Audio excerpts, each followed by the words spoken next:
We have transitioned to be called White Clover Weddings. Okay. So we do take care of a bunch of different things depending on what the client likes. Okay.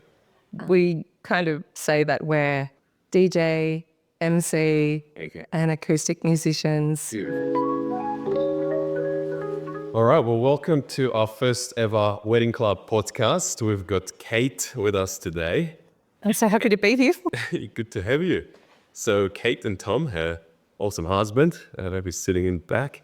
They specialize in MCing, acoustic music, DJing. They're all in one package. And thank you so much for coming here today and giving us a bit of a outline on what you do. Well, thank you so much for having us. We love performing weddings at Grow Wild, and it's a real delight to be here in this kind of relaxed setting. Yeah, we've really enjoyed performing weddings all across Australia over the last I think now 13, 14 years all up. By the end of this year, we'll get to, I think our final wedding of the year is, through the whole course of our career, wedding 842. 800 weddings. So we will be clocking wedding 850 in February next year. So you've seen it all. We've seen a lot of things, that's for sure. Okay, so I've been in the industry for 3 years and I met Kate and Tom right at the start of the whole wedding journey, and you guys have been awesome to deal with right from the start. You have enormous experience in everything that you do. So tell us a little bit more about what sort of services you offer and how the day looks like with you guys there. Well, when we first started, we were just music and we were sort of sitting in the corner, singing, playing, and then we sort of acknowledged that there were all these little bits of in between that weren't getting done. And we're watching cakes slowly melt by fireplaces, and people forget items, like they'd go to do a bouquet garter toss and they wouldn't have a garter. And we slowly started to add things to our kit to take responsibility for and fill in for those things that weren't considered. And then over time, we grew our offer to be a concierge, which is like a hotel concierge. You know, you call them if you need anything at all. And we feel very at home inside of a wedding, and we feel very ready for anything inside of a wedding. So we have this kit of blankets and thongs and bridal makeup, and we even carry a wedding gown as a backup, as sponsored by Jean Fox Bridal. Wow. So if one of our brides gets red wine or something, then we've got her back, and our car turned into a van, turned into a bigger van, and we carry a lot of things with us now, and just to make sure that weddings run really smoothly. So we're music, but we're also a lot of the in-between things to look after not only the couple and their bridal party and immediate family, but all the vendors as well. We want to support them to do their best work. You are the only vendor that does bring miniature donuts to, which is always a great experience for everyone involved, both vendors and the guests, which is, helps to bring the sugar levels up, which is fantastic. I believe in bringing sweetened carbs with you everywhere you go. It's a nice way to make friends. Kate always looks after me as well, brings a V to every wedding just to make sure my energy levels are nice and high. Yeah, we need that fuel to get through, because sometimes a wedding is 14 straight hours and people don't think, okay, during that time, how's my energy going to be? And it fluctuates. So I think a lot of couples don't realize that they're going to be participating in technically a very exciting marathon in a way. And that's why we sort of have energy drinks and donuts and all these refreshments with us just in case. Don't stop it. I think a lot of people underestimate what goes on throughout the whole day and what sort of things to prepare for and the little things that can go wrong. So you coming in with your backpack and your suitcase of goodies that can be used on the day of the wedding, whether it's stitching up the dress, whether it's to change the dress altogether, I think a lot of the time it saves the day having those things ready to go. So that's pretty cool. Oh, thank you. We don't think of it as things going wrong. We think of it as things not necessarily going to plan. So a lot of the time couples will think, I might be cold, I'll get a bridal shawl and I'll have it. It's in the back of someone's car parked at the B&B they're staying at and not at the venue. And they kind of go, oh, now I'm cold and I don't have and we've got the Mary Poppins bag with the everything in it. And we've got freshly laundered like bridal shawls that are all fluffy and new and clean and stuff. So Yeah, just making sure that we're ready to look after those things and knowing how to do things too. So luckily I've been trained in retouching of bridal makeup by the wonderful, talented Amy Wallace. I've done some workshops with her.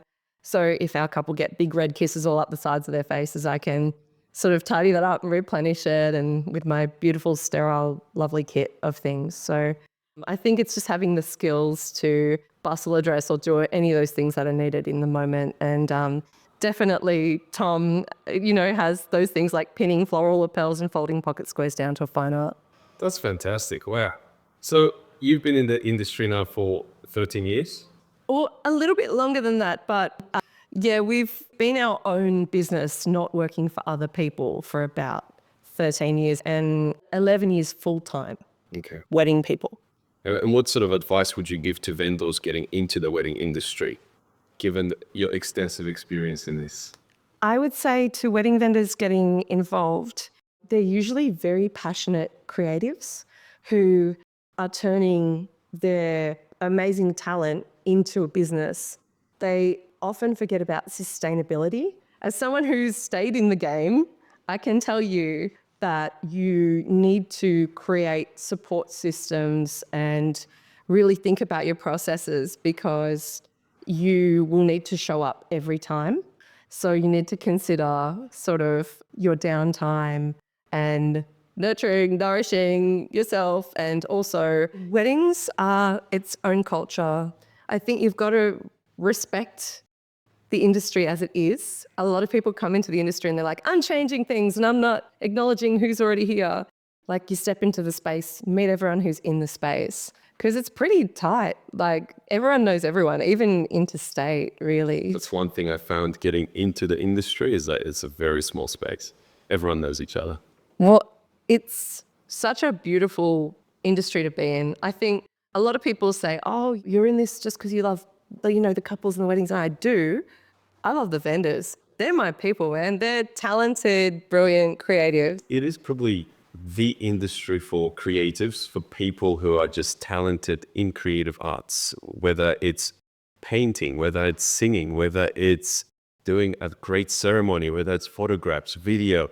It's such a beautiful space. It really attracted me to the industry as well. Like, I was in healthcare prior to this, and seeing what different vendors come in and bring to the table and bring that day together is just magical. What's the thing that surprised you the most about the wedding industry now that you're in it?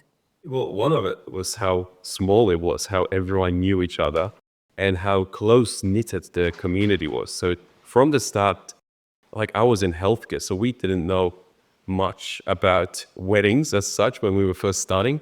And the support we received from vendors like yourselves, like many others, was incredible. Everyone came together to really give you a helping hand, to show you the ropes, to give you tips, to assist when needed. I didn't expect that, to be honest. That was a big surprise for me. Other venues reached out to see if you need anything, just come out, let's have dinner together, which was such a, refreshing feeling, getting into an industry and be surrounded by friends almost immediately. Yeah, I think the one thing that is incredible about the wedding industry is there is enough work for everyone.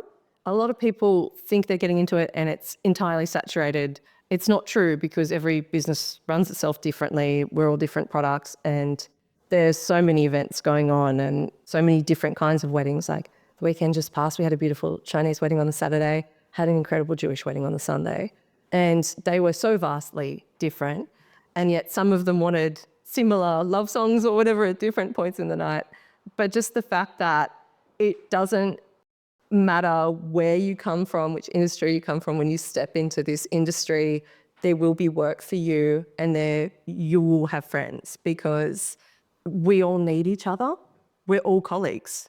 So you might be a sole trader, but you're showing up working with different people. You might end up doing 20 weddings in one year with the same celebrant or florist, or depending on what style your craft is and what it suits. And you need to understand that every person brings something to the table. So you bring your own personality, you bring your own skills, your experiences. So despite there being several photographers, each one of them offers something different, and it's unique to them that then the couple loves or doesn't, and it allows choice for the couples as well. So it is a beautiful thing having a variety of people adding their own value to this industry. Absolutely. And I think be as niche and as authentic and genuine to what you want to provide as possible. The worst thing you can do is offer something that you don't do well or that you don't want to do. Like, why would you? I mean, if someone's saying, hey, do this thing and I'll pay that, it shouldn't work that way. It should definitely be, hey, I do this one thing really, really well. Can I do this for you? Yeah. And I think because there is a market for any kind of creative talent. Like there's a woman who makes a lot of money a year by she creates little outfits for champagne glasses for bridal parties, and they love her and she's great at it. That's a product. Just thinking about if you're a vendor, if you're a creative person stepping into the wedding space, be true to your thing, only do what you want to provide and do it damn well and make friends with other people in the industry because they're going to be your colleagues for the rest of your career. Don't be afraid to make friends. Don't be afraid to reach out, because you might be surprised how open people are to actually give you a helping hand in this industry. And I think it's pretty cool. Well, it's not only a sign of respect, it's good business. When we stepped into this space, we contacted all the other entertainers and coordinators and said, hi guys, like, what are you doing? And blah, blah, blah. And it mattered because then all the wedding musicians, we figured out, sat down at the start of the year and said, who's doing which expo? We don't want to double up on expos. Why do we all want to pay $3K to do the same expo and compete when I could do one, you could do one, and then whatever overflow we have, dates we can't book, we're going to hand them to you. And other way around. So referring each other work and supporting each other saves time, money. It's just going to work so much better. You all need to work together. Yeah, absolutely. A lot of vendors, if you can't attend an event for whatever reason, whether you're sick, whether something comes up, you do rely on those other vendors to come in and help out. So building that network of talented people just helps you even further. Hugely. Absolutely agree with that. That's awesome. Wow. So if you were to give a few tips for the brides that are getting married in the next year or two. The brides and the grooms who are also marrying the other grooms and So the couples that The are couples? married. What sort of tips would you give them when it comes to planning the day, when it comes to musicians, when it comes to the MC side of things and the entertainment? Okay, there's a few. My number one tip at all times is that please accommodate for your comfort, because so many people have this vision in their head of them standing there and saying their vows and it's so beautiful, not thinking, hey, it might be 45 degrees and you might be like exhausting yourself. So please be kind to your future self and know that you're going to be away from all the resources you usually have at hand and you're going to be somewhere different and new with all the people you care about. Make it comfortable and make it like not an over like the top activity. Some people have their ceremony like 3 hours drive from where their reception is. And I understand if you want to honor tradition and do certain things, but just look after your people and look after yourself. Why would you want to do that to yourself? So making sure you're comfortable, that you've got a change of shoes or a change of outfit, or that you've got things to keep yourself shaded or hydrated or dry if it's damp, or just consider your comfort is number one. And number two, if you're asking me about things like the flow of the day and having an MC, a lot of people think, hey, I've got this friend who's a comedian, they'll be a great MC. Okay, put that person on a microphone, give them their moment to shine. Don't let them run the day. Don't let them be in the kitchen trying to talk to chef about when the food's coming out and then when the speeches will be. Don't put people you love to work like that. Have professionals. If you have a funny friend who you think is going to be a highlight of the night, give them their moment so that they can do their thing and then they can actually enjoy the rest of the night as a guest and relax, because there's nothing that's going to take the funny out of a person like having them run around for 5 straight hours and not be able to enjoy a beverage or, sit down and relax. So, yeah. That's a fantastic tip. Yeah. And I think a lot of the couples don't consider that when it comes to asking someone to do something for you on the day of the wedding. Oh, can you look after our pet for the full day? It becomes a full day thing for the guests to look after. Your loved dog. Yeah, but then they're reinventing a job from scratch and thinking, oh, well, I might need this, I might need this. There are 12 exceptional pet chaperones in the Hawkesbury alone, and they will groom your pet, they will dress them up, they will come along. Bow tie on them. That's right, make them smell beautiful, and they're like Ace Ventura. They've got the little flip bowls and the still water, and they look after them, they know everything, and they take them and board them after photos. When you bring the donuts and everything else for the bride and groom, they do the same for the dogs. It's beautiful to see.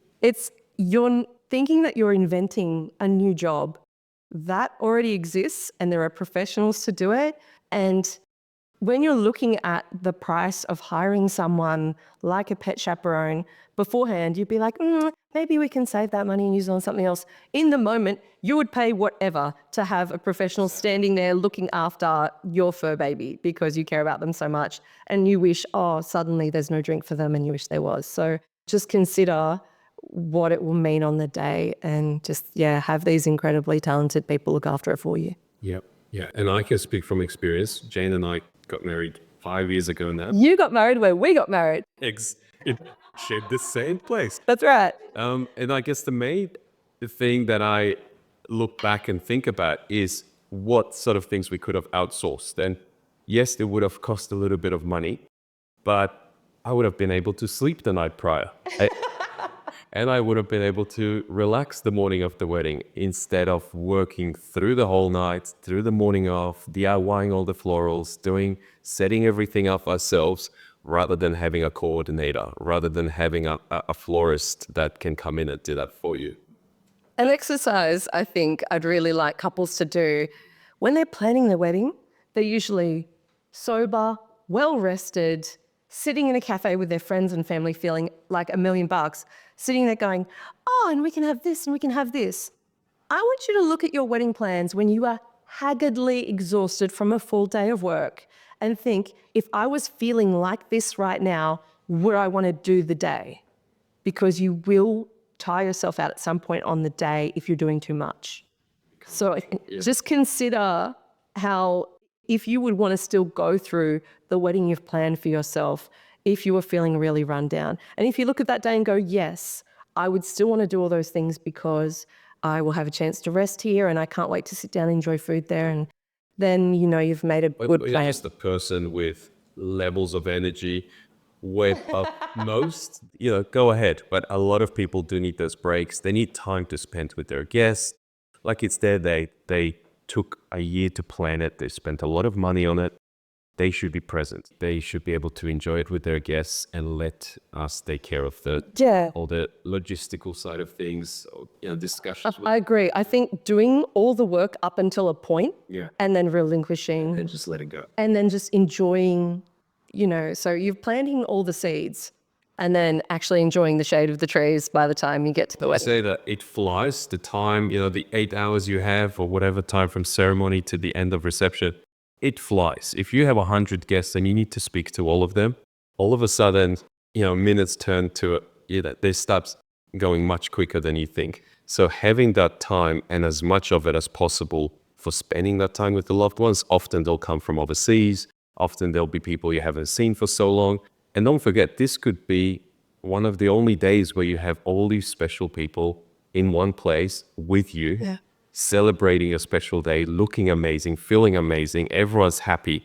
Don't spend it on logistics of the day. Spend it with your loved ones. I'd say on that as well, dispel the idea of obligation, because you have this concept of pressure within yourself that you must do certain things. And it's only when you're there on the day that you realize no one would miss it if you didn't do a cake cut or a toast, if you don't want to do that. A lot of couples feel that they're expected to do certain things, and it's not true. Legally, the thing you have to do is sign the document and say the monotem. That's marriage. That's how that works legally. Everything else is really up to the both of you to decide what you want. And I understand a lot of people feel the pressure to replicate parents and things like that.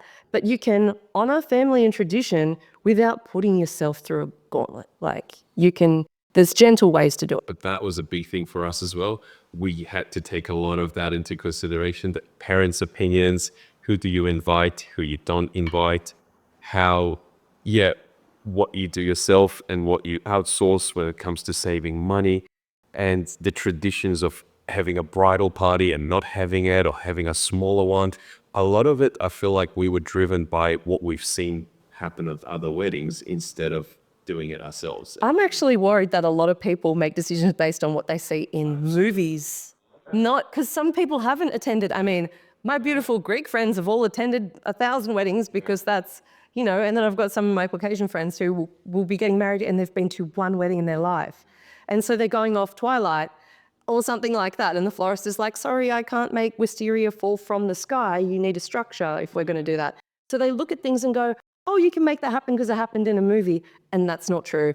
And also, it's just not reflective of reality because we have some couples who are thinking they've got to do a full first dance and they're nervous and they're not dancers and they've got to rehearse it and they've got to execute it perfectly. And when really it could just be a gentle moment where lights are dimmed and they're holding on to each other. So things can feel very different to the expectation that you might have for it. And the only way you're going to dispel that is either by attending weddings or by talking to the vendors who I have more wedding skills than other life skills. I spend more of my time at weddings than doing anything else. And I was thinking about this the other day. Something that I find really interesting is I was talking with my sister about the concept of what home is and what it feels like. And I just feel at home inside of a wedding. I used to think that home was like our place. So you go to a place and you're like, this is my community, my friends are here, blah, blah. But I'm like, no, it doesn't matter which venue we're at or where we are in the country or if we're overseas. If we're inside of a wedding, I feel comfortable because I know what's going to happen. I know one of 100 different things of what's about to happen. And I just genuinely feel very relaxed and happy inside of a wedding. The atmosphere is beautiful. Everything looks good. You're celebrating life and you're getting everyone together that matters. And it's so beautiful to be a part of it. And you're celebrating love. How often do you celebrate love? Like how many events are there to celebrate love of two people coming together for the rest of their lives? That's pretty magical. We have a lot of couples recently who are having their 10-year vow renewal or their 20 years together and finally getting married. And it's really interesting that there is now a bigger trend of putting the time, effort, and money into having a celebration, even if you've already been married before, because a lot of people are looking for a place and time to get everyone together and just really enjoy being together and capturing being happy together and all the things that a wedding represents. So even if it's technically a renewal, people are ready for it again. Yeah, why not celebrate? Just celebrate the good parts of life. It's awesome. Why not? That's right. Yeah. I think it's all what you make it. And if you don't take the time to invest in facilitating a moment, then you will go through life without them. You have to put the effort in to say, I'm going to get everyone I love together. We're going to have an incredible meal. We're going to capture it on film and in photos. And it's going to be this beautiful thing that we reflect upon. And it's a highlight of life. It's one of the most beautiful things. I think the best thing I ever done in my life was get married. People say, it's going to be the best day of your life. And, yes, putting aside kids being born, I feel like that takes a precedent, that takes the first place. But when it comes to a celebration and an event where people come together, that was definitely, I think, the highlight of like the best event I had in my life, my wedding, and being able to celebrate it with my wife and the loved ones. It definitely is. And given that we are a part of it as vendors and we're creating a day that someone will remember for the rest of their entire life, that's pretty special. Oh, it's something that I didn't think about until Tom and I were married, is that the wedding is just the beginning of your marriage. It's like this foundational thing. So it's like doing this team project. There's going to be conflict. You and your partner are not going to agree on everything. But the whole point is that that's like the group project to get to planning the wedding, have the wedding. And then it is just the bottom of the mountain of this joyous thing that is your relationship. And every single time we're watching that we get to do weddings together is crazy. It's fantastic. We get to dress up and sing love songs to each other. And we're watching these couples profess their love for each other and tell the deepest, darkest secrets. I always felt this way about you, and then I didn't get to tell you. And by the way, I didn't tell you this thing that I've held on to that matters so much to our relationship. And they're like bawling, and it's so emotional. It's so beautiful and poignant. Just Tom and I look each other in the eyes and we're just like, this is magic. The fact that we get to experience magic like this is rare. And I think it's why I'll never leave the wedding industry, because nothing compares to it. So as a vendor, as someone who has done quite a lot of planning side of things with the couple. So yes, you do the music and the on-the-day coordination and do the entertainment side, but you also help couples before the wedding begins, and you help them with their run sheets, with their planning. You're a full package. Well, we do something that is not the commitment of having a planner, because a lot of people want to have the power to make all their decisions about their vendors and things, but they need to know where to start. So we have something called a wedding consult, which is early guidance. So a lot of couples who are freshly engaged will come to us and say, hi, we know you from these other weddings or from this expo, and where do we start? And that's where we say, okay, well, let's narrow down what you're after and send you in the direction of those things, and then you can make those decisions yourself. So That's great. yeah, we do an early guidance. Making time to create a plan is a plan. So if you're like, okay, on Wednesday, we both at work in the morning, we're going to go to a cafe and sit down together and figure out if we want a 500-person wedding, if we want a 50-person wedding, because there's only a few venues who can accommodate a 500-person wedding. So that's going to narrow down where you're going to book your wedding, and, things like that. Had you always had an image in your head? I didn't know if I would be lucky enough to find someone who I love so much and get married in my lifetime. So I didn't have like an idea from when I was a child about what it would look like. But I think some people do. They think, oh, I'll be by the water, or I'll be in a rainforest, or so just consolidating both ideas, sets of ideas Together. and then finding what that is. So I had a couple we looked after recently. She really wanted like a historic site, and he was really after like a function centre, because he came from a hospitality background and really wanted that level of service and care. And so between them, we figured out that what they needed was a golf course, because it would have the previous heritage buildings that they could get the photos with, but then it would have that top grade level of hospitality of like a function center, but it was then exclusive to them. So yeah, it's about finding the indicators and then directing that into, hey, this is what might work for you, and then them deciding if it will or if they need something different. Okay. So looking at the location and roughly what are you looking at? The numbers of guests, and what is the size of their wedding? What, are you looking at 500 or 100 or 50 or allotment? So trying to decide that with you and your partner. Following that, what would you do? Research. So open days, expos, it's the culture of the wedding. So it's getting into being excited. You deserve to be so excited. I think people kind of jump straight. Well, they jump straight to stressing about it. Like, why would you when it's fun? It's the funnest thing. So you can get the magazines, and you can watch all the TV shows, and you can consume all of that. And it's great, because then you can say, oh, I don't want that. It's funny, a lot of people think that they're going to decide what they want based on, they'll see something and be like, oh yeah, that's it. It's not. It starts early with, oh, I don't think I want that. No, that's not for me. You narrow down, and then you go, oh, okay, well, if not that, then this. Okay, a smaller version of this or a different version of this. And that's very much the way to actually find what you need and want. Yeah. And then you start the search for individual vendors, the venue? Well, I think it does start with the venue. Like you need to see where you want to get married, whether it's in the country, whether it's overseas, whether it's a country wedding, city wedding, because a lot of the vendors and everything to do with planning will then revolve around that location. Well, yes, in a way. But I mean, when we're up in Queensland doing a Queensland wedding, sometimes a couple fly over on from Melbourne. Like, if you want a vendor, usually you can. You're in love with someone, yes, you'll bring them along. Yeah, I think you need two things initially. You need your location because you can't get married without a place, and you need your officiant because you can't get married without your celebrant and or minister, pastor, whoever. So they're the two things you desperately need first, and they're usually at the top of the wedding food chain.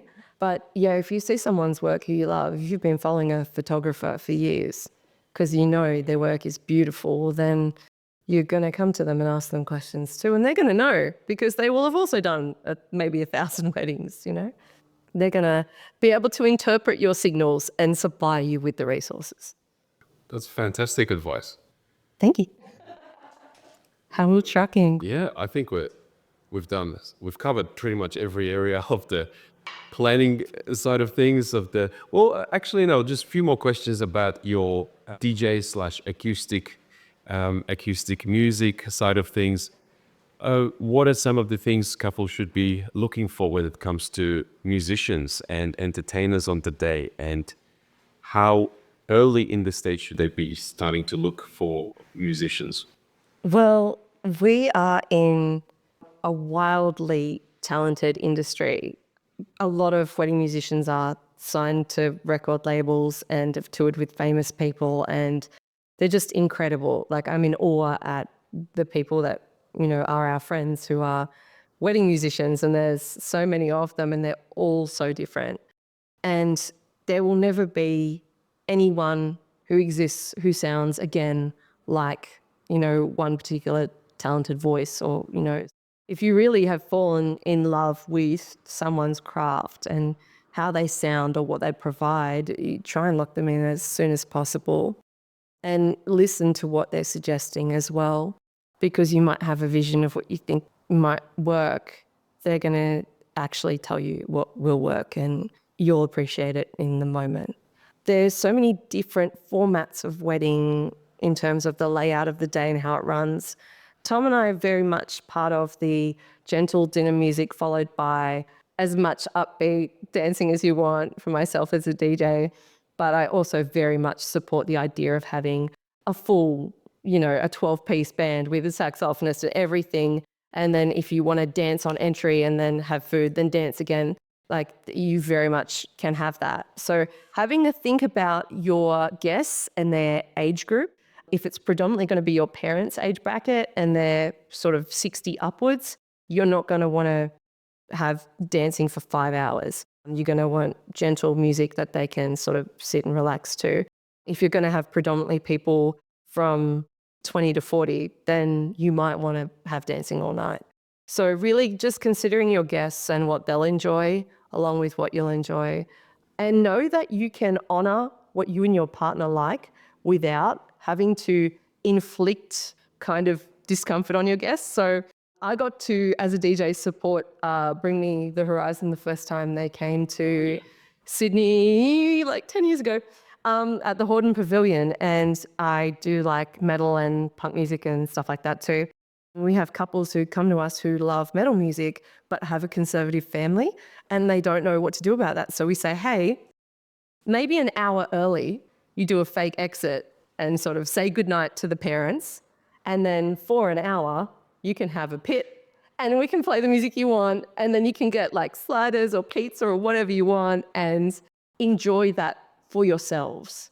So you still have the music that you like earlier, but then have what you really, really want. That is your personality and at the core of the center of both of you, because that might be how you met at a concert or something like that. So yeah, do things for your family, but do an equal amount of things for yourself.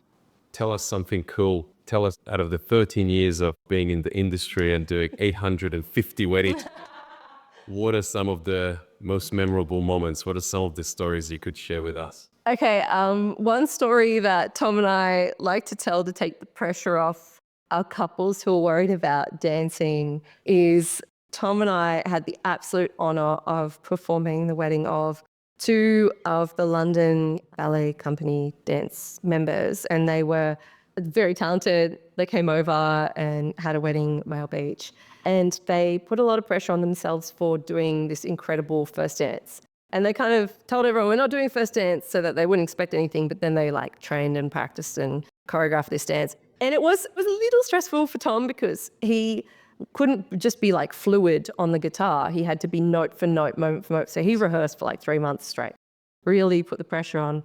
And then they came to the dance floor to do their first dance. They did this turnout, beautiful turnout, perfect posture. And they both realized they were far too tipsy to do any dance at all. So they just held on to each other and swayed, which they were fully permitted to do. And Tom was like, oh, they're not doing the dance.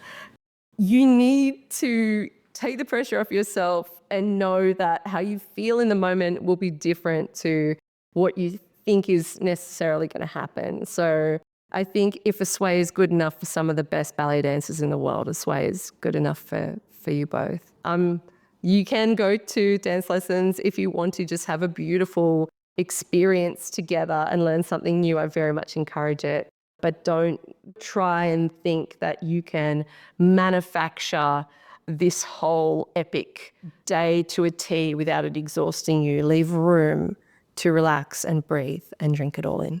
That's fantastic. Thank you so much, Kate, for joining us on this awesome Thank you, Tabby. wedding podcast. And yeah, good luck with everything that you are up to, because your hands are full of busy. Thank you. We got a lot on. Yeah. We'll be seeing you at a wedding. There you go. Yeah. Book them.